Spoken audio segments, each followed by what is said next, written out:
Hey guys, Bradley here with Everyday Outdoors, and I have your Cory from Fatal Funnel Outdoors. And we're going to talk about our favorite decoy strategies and favorite decoys, so stay tuned. Today is October the 23rd. Bradley here with Everyday Outdoors, and today...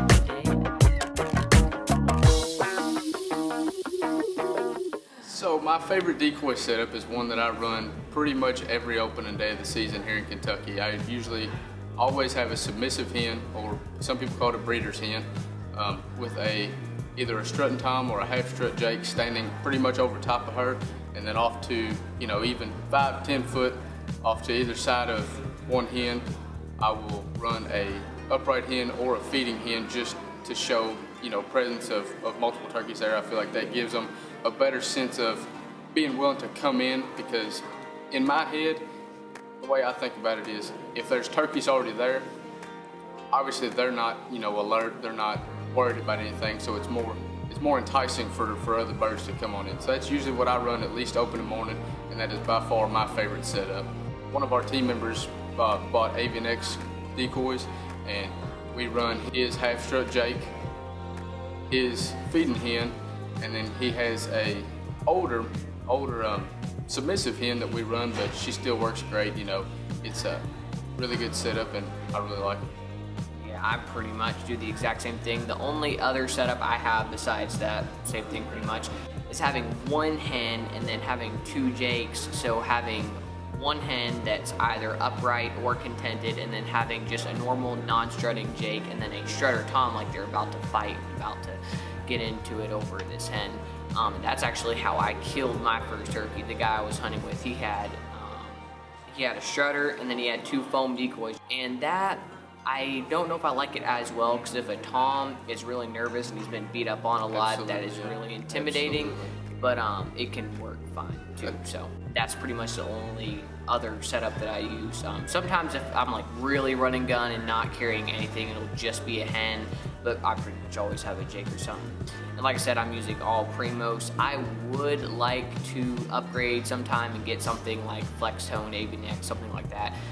But on a budget, the Primos ones, you can't go wrong with them for the price. But yeah, those AVNX ones, I've seen them, they're awesome. I have also killed multiple turkeys just using regular foam Walmart decoys. They Yeah. sell on a budget. It's a great product, and you can definitely give it a try. It definitely works. I've proven that. Oh yeah, for beginners, if you're just getting into it and you've never even been turkey hunting before, that is a great route to go. And like you said, the initial setup that I was talking about, the submissive hen and the other hen, and either a strutter or another jake, is what I would usually run first light, like right off the roost. That's what I'll run. But after 9:30, 10 o'clock, 10:30, something like that, the mid-morning birds, usually I put everything up, and I'll either run just a strutting tom, or just the jake, or like you said, just a single hen, because around that time, obviously, as most people know, the birds leave hens.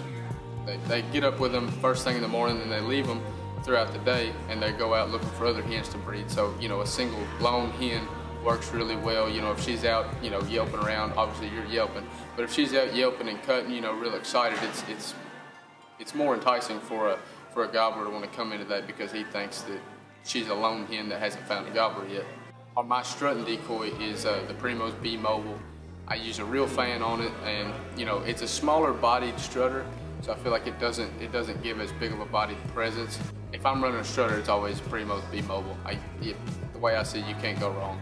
Primos has proven time after time that it works, and I feel the same way about it. And one thing also to look for when you're buying a jake or tom decoy, have you ever noticed the snoot on them? Mm-hmm. Like when the snoot is down, they're relaxed, and they're like, or sometimes they're even angry, but as soon as they're like a little bit nervous, the snoot will start to get stiff and like stick up.